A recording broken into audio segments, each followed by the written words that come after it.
Donc, dans cette section de votre formation dans Moodle, nous allons maintenant entrer dans la partie qu'on appelle plus au niveau des premiers soins. Donc, la première section était réservée à la réanimation cardio-respiratoire, la défibrillation, la désobstruction des voies respiratoires.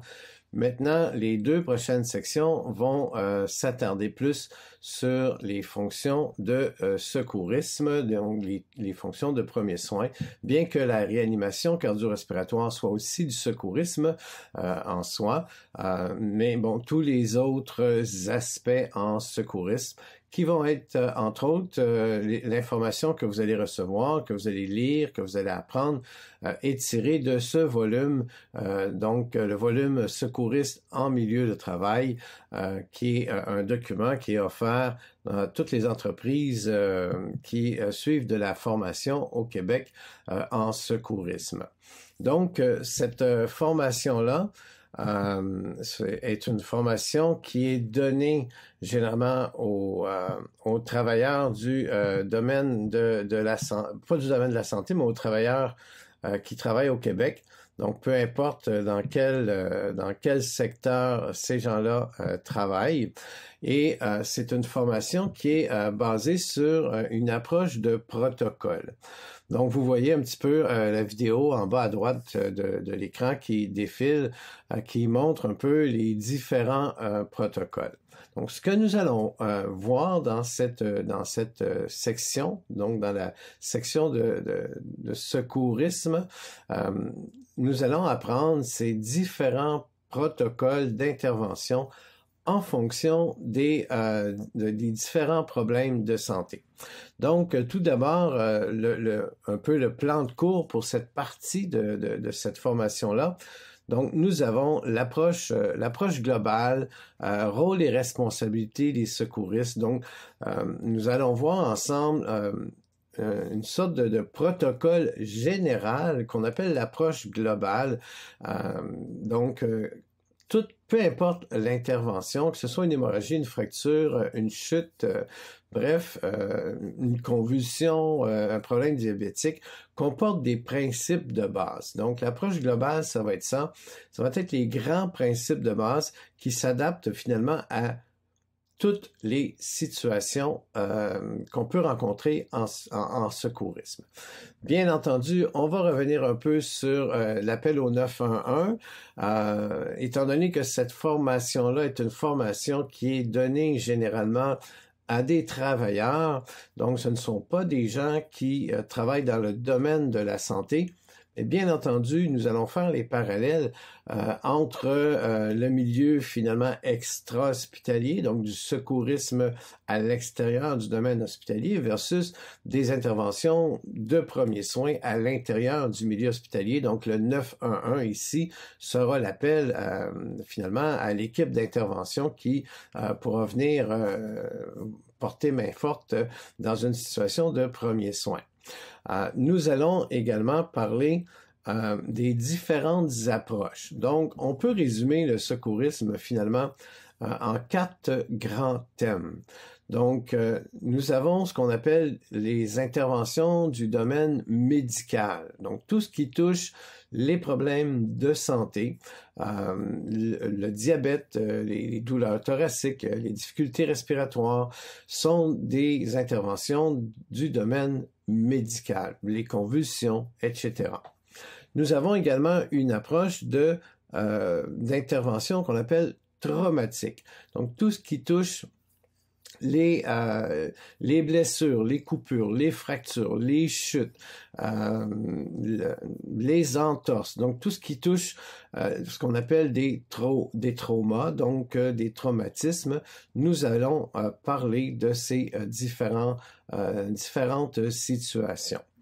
Nous avons également des situations qu'on appelle reliées à l'environnement et aux matières dangereuses. Donc, tout ce qui va toucher les intoxications, que ce soit par ingestion, par contact cutané, etc. Donc, il y a plusieurs façons de s'intoxiquer. On peut inhaler des produits toxiques, donc les matières dangereuses et tout ce qui est lié également à l'environnement. Donc, la chaleur, le froid, les coups de chaleur, l'hypothermie également. Donc, on va traiter de ces choses-là. Et finalement, en secourisme, on a également ce qu'on appelle les interventions en santé mentale, donc tout ce qui comporte des interventions avec des personnes qui se trouvent dans des comportements touchant la santé mentale, la schizophrénie, la démence, etc. Bien entendu, encore là, une fois, on va faire la nuance entre une intervention en milieu extra-hospitalier, donc dans la rue, et une intervention en milieu intra-hospitalier. Vous comprendrez qu'il y a des différences. À l'hôpital, nous avons des équipes d'intervenants qui peuvent venir nous porter main forte, alors qu'en milieu extra-hospitalier, on va devoir parfois limiter nos interventions en attendant que l'ambulance et parfois même des services supplémentaires, services d'incendie, services de police, puissent venir prendre la relève. Nous allons parler également de la réglementation qui encadre le secourisme, des trousses, le local, comment prendre des notes, le registre de premiers secours. Donc, c'est ce que nous allons discuter. Donc, avec ce volume, qui est un volume que vous pouvez télécharger, je vous le rappelle, en format PDF dans la marge de droite. Et nous allons voir ensemble à peu près une vingtaine de protocoles d'intervention. Ces protocoles-là que vous allez voir, bien entendu, ils ont un petit langage graphique. Donc, je vous invite tout de suite à vous familiariser. Et comme la formation est donnée à des gens qui sont souvent à l'extérieur du milieu hospitalier, hein, donc c'est un cours de secourisme en milieu de travail, donc l'aspect sécurité va toujours être la priorité. Vous allez voir dans les protocoles que l'aspect sécurité est toujours en premier lieu. Et en fait, nous n'intervenons pas si ce n'est pas sécuritaire. C'est vrai en milieu extra-hospitalier, mais c'est aussi vrai en milieu intra-hospitalier. Parfois, vous allez devoir attendre une équipe d'intervention avant de pouvoir faire quelque chose avec une personne. Donc, on pense entre autres avec des situations où on a des gens qui ont des problèmes comportementaux, la santé mentale.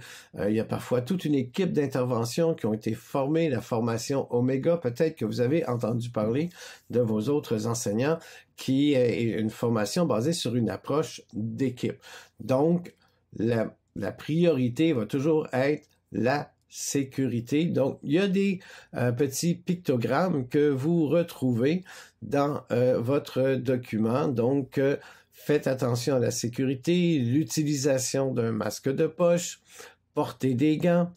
Ces pictogrammes-là n'y sont pas, mais bien entendu, on comprend que dans un contexte hospitalier, parfois, avant d'intervenir dans des contextes de maladies contagieuses, donc on peut avoir apporté de l'équipement de protection supplémentaire avant même d'entrer dans la chambre d'une personne pour lui porter secours, jaquette, masque, gants, etc. Et le téléphone, donc l'appel au 911 dans un contexte extra-hospitalier, l'appel à une équipe d'intervention, à nos collègues qui vont devoir venir intervenir pour nous porter main forte.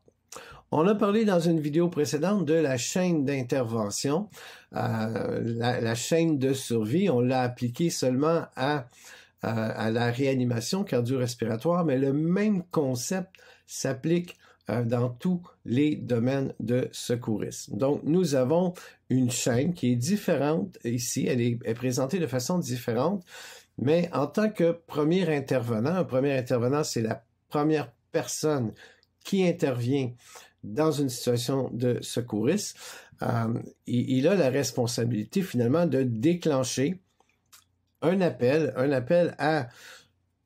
au 911 dans un contexte extra-hospitalier ou un appel à une équipe d'intervention dans un contexte intra-hospitalier. Ensuite de ça, il y a l'encadrement de l'intervention. Donc, on va appliquer des protocoles en fonction de la situation. Donc, en milieu extra-hospitalier, il va y avoir une coordination téléphonique qui va affecter des premiers répondants et des services ambulanciers pour amener la personne à l'établissement receveur. Dans le milieu intra-hospitalier, il va y avoir quand même une centrale de coordination. Parfois, c'est la sécurité, le code 5555.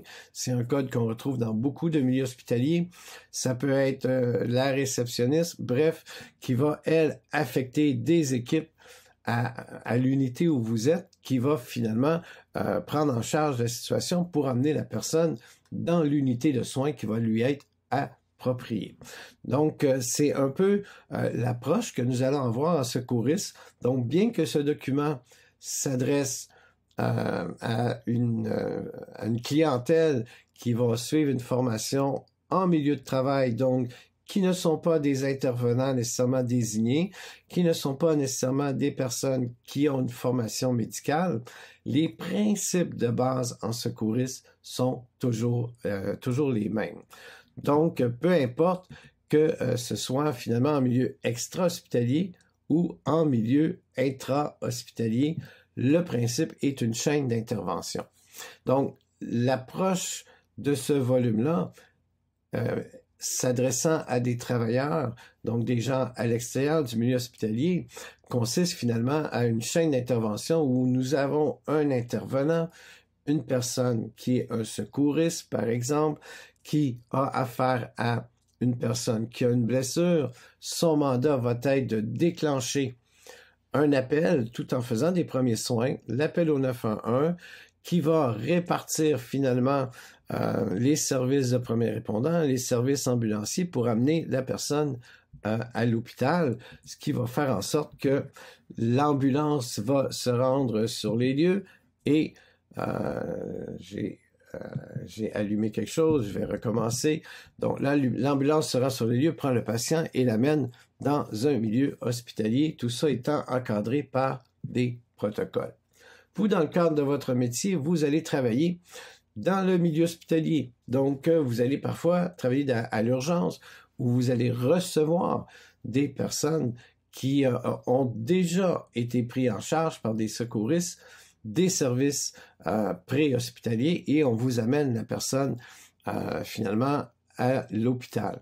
Donc, ça va être bien quand même pour vous de connaître les protocoles d'intervention qui ont été faits avant que vous receviez la personne à l'hôpital.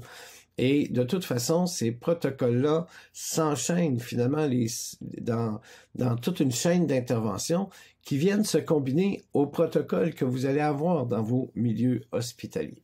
Donc, tout ça pour vous dire que nous allons traiter de différents sujets dans notre formation. Tous les sujets en secourisme vont être couverts et qu'ils s'appliquent dans un contexte à l'extérieur de l'hôpital ou dans un contexte à l'intérieur de l'hôpital, les principes sont exactement les mêmes.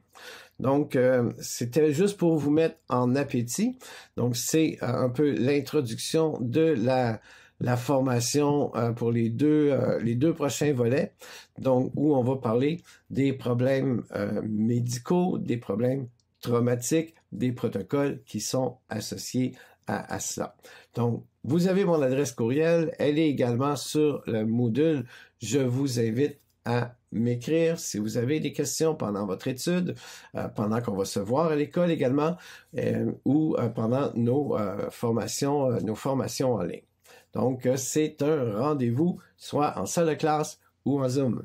Au plaisir de vous y rencontrer.